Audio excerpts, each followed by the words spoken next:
Todo cristão sabe a importância que a Bíblia como palavra de Deus tem. A pergunta é, entendemos o nível de resposta que devemos dar a ela? Entendemos qual é o cerne dessa interação que devemos ter com as Escrituras? A verdade, ela precisa ser pontuada e construída em cima de uma base, o amor pela palavra.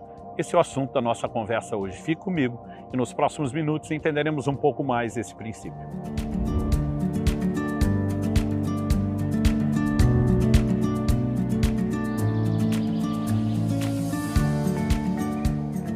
Salmo 119, verso 97, nós lemos: quanto amo a tua lei, é a minha meditação todo dia. O Salmo 119 é um salmo de exaltação, de louvor à palavra de Deus. E nele haverá declarações, de amor pela própria lei do Senhor, como vemos aqui. Mas há uma relação entre essas frases que ela precisa ser reconhecida. Em primeiro lugar, quanto amo a sua lei. Não fala apenas de amor, mas de um profundo, de um grande amor pela lei de Deus. E na sequência, ele diz, é a minha meditação todo dia. Basicamente, a essência dessa mensagem é que se não amarmos a palavra, nós não nos envolveremos com ela de forma apropriada. Em outras palavras, não apenas a recorrência que teremos de envolvimento com a palavra de Deus. Aqui o salmista está falando de algo que é a meditação todo dia. Não apenas a recorrência, como também a intensidade. Quando ele fala de meditação, ele está falando mais do que apenas leitura, mais do que a busca de informação. Ele fala de entrarmos no modo de reflexão, de análise, de processamento, onde muito mesmo depois de a leitura já ter sido interrompida ou concluída, aquilo que se iniciou continua trabalhando em nós. Evidentemente que o envolvimento correto com a palavra de Deus depende da valorização que damos a ela. Se não amamos as Escrituras, nossa vida de leitura bíblica será pobre, nossa meditação, o estudo da palavra e a disposição de praticá-las será igualmente precária. Então nós precisamos compreender essa questão do amor pela palavra, da valorização. Ela é a base, ela é o ponto de partida. Em primeiro lugar, porque quem não valoriza não se move na direção de coisa alguma. O próprio Jesus diz em Mateus 6,21, onde estiver o seu tesouro, aí estará o seu coração. Quem não valoriza Deus, não busca Deus. Quem não valoriza a palavra, não se envolve com ela. Eu costumo dizer que a percepção de valor, quando Jesus fala do tesouro, ele não está falando de tesouros literais. Se por um lado no seu ensino ele fala literalmente, quando diz não acumuleis para vós tesouros na terra, por outro, quando ele diz juntem tesouros no céu, é evidente que ele não está falando mais de algo que literalmente seja classificado tesouro, mas está falando da percepção de valor. Quando existe percepção de valor, isso define não apenas um trilho que move a direção em que vamos, não apenas define o alvo do que nós estamos buscando, como a própria percepção de valor, ela se torna o que eu costumo dizer uma espécie de força motriz, que nos empurra nesse trilho em direção àquilo que valorizamos. Normalmente, quando uma pessoa me diz não tem tempo para algo, eu costumo já pensar comigo, o que lhe falta não é tempo, o que lhe falta é senso de valor, é percepção de valor, porque onde existe percepção de valor, tempo será arrumado para aquilo. Dito isso, quando eu olho para as Escrituras, eu percebo que há algo que rege o reino de Deus, que diz respeito ao interesse, à percepção de valor. É por isso que Jesus diz aos seus discípulos, não deis aos cães aquilo que é santo e não lancem pérolas aos porcos. Do que Jesus estava falando? Duvido que alguém lançaria pérolas literais aos porcos, Ninguém faria esse desperdício. Mas Jesus toma isso como um paralelo, como uma analogia de que você não entrega coisas de valor a gente que não reconhece o valor. E Jesus não nos mandaria fazer algo que Ele mesmo, que o próprio Deus, não tenha como padrão e como modo de agir na sua coerência. Isso significa que Deus também não dá pérolas aos porcos. Deus não entrega nada a quem não dá valor. Quando se olha para isso, a pergunta é, se não valorizamos a palavra, será que de fato teremos acesso a ela? Será que nos será dado, comunicado algo profundo? Nós lemos em Êxodo, no capítulo 20, dos versos 18 a 20, que quando a glória de Deus se manifesta no cume do Sinai para aquela geração que saiu do Egito, liberta por Deus de forma gloriosa, e eles ouvem a voz audível de Deus, eles ficam com medo.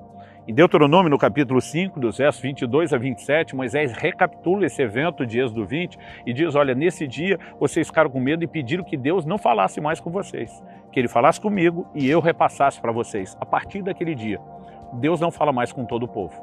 Deus falará apenas com Moisés e Moisés irá repassar e comunicar ao povo. Pergunta: o povo mandava em Deus, governava em Deus, decide como é que Deus fala com o povo e Deus obedece, entre aspas? Evidentemente que não. O que é que nós temos ali?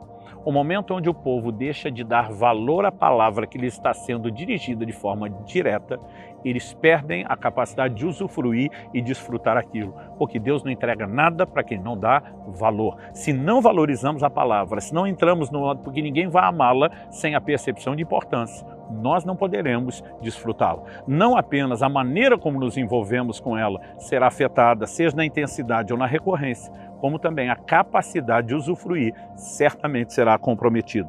Dito isso, a segunda coisa, que precisamos pensar é qual o valor da palavra. Se para amá-la, ela precisa ter um lugar de importância. Se para buscarmos e nos envolvermos com ela, ela tem que ser amada e valorizada. Qual é a percepção de valor que nós podemos ter da palavra? Se isso fosse espontâneo, nenhum cristão teria problema com isso. Então, se é intencional e se isso é fomentado por meio da compreensão, o que é que eu e você precisamos compreender? Eu gostaria de te dizer que a importância das Escrituras é diretamente proporcional à importância que Deus tem na nossa própria vida. Ninguém vai valorizar a palavra de Deus se não valorizar o próprio Deus e entender que a Escritura é o meio de acesso a Ele. Quando você olha para a declaração de Jesus em João 5,39, que diz: examinais as Escrituras, porque julgais ter nelas a vida eterna e são elas que testificam de mim, nós percebemos que o Deus invisível, que não se revelou, não se mostrou ao homem, não mostrou nenhuma forma ou aparência, ele se faz conhecido como? Por meio da sua palavra. Jesus diz: são elas, as Escrituras, que testificam de mim. As Escrituras nos revelam o caráter de Deus, os feitos de Deus, os propósitos, a sua grandeza, e nós podemos entender e conhecer a Deus por meio da sua palavra. A própria intimidade com Deus é experimentada por meio da palavra. O Salmo 25,14 diz: a intimidade do Senhor é para aqueles que o temem, aos quais ele dará a conhecer a sua aliança. Onde existe intimidade, segredos são revelados e Deus vai revelar quais segredos, o que é que ele vai dar a conhecer, sua aliança.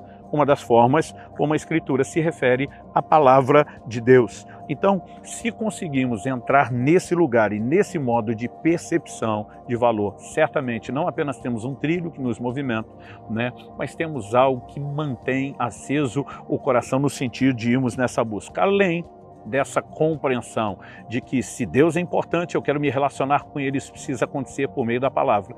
Quais outros benefícios podemos perceber que agregam valor e importância a ponto de nos atrair à palavra? Em primeiro lugar, a própria salvação, que é a base de tudo. Citei João 5,39, que Jesus disse: examina as Escrituras porque julgam ter nelas a vida eterna. A salvação nos é oferecida por meio da revelação da palavra de Deus, do Evangelho de Cristo, de toda a revelação do plano e do propósito de Deus. Então, precisamos disso para experimentar a salvação. Ok, nos convertemos, experimentamos a salvação. Acabou? Não, apenas começou. Essa salvação que começamos a experimentar, ela agora se desenvolve. Paulo diz: desenvolvei a vossa salvação. Há um crescimento nela, um crescimento espiritual. Para que o seu espírito, que agora, renascido, a Bíblia o compara com uma criança recém-nascida, cresça e desenvolva, precisa de alimento. No início, o alimento dado a uma criança é leite. Mas nós vemos Paulo falando em 1 Coríntios 3, que tem leite para as crianças, mas tem alimento sólido para os adultos. À medida que vamos recebendo o alimento e desenvolvendo, a própria dieta muda e o crescimento espiritual é determinado. O próprio Jesus disse em Mateus 4,4, não só de pão viverá o homem, mas de toda a palavra que sai da boca de Deus. Ela é alimento para o nosso espírito, também é alimento para a fé. Romanos 10,17 diz que a fé vem por ouvir e ouvir a palavra de Cristo. E o justo vive da fé, não apenas converte. Todo relacionamento com Deus é baseado em fé. Sem fé é impossível agradar a Deus e o cerne daquilo que o agrada está exatamente na fé que vem por meio da sua palavra. Ela também restaura a alma. Tiago 1,21 diz: recebei com mansidão a palavra em vós implantada, a qual é poderosa para salvar. A palavra traduzida salvar significa curar, restaurar a alma.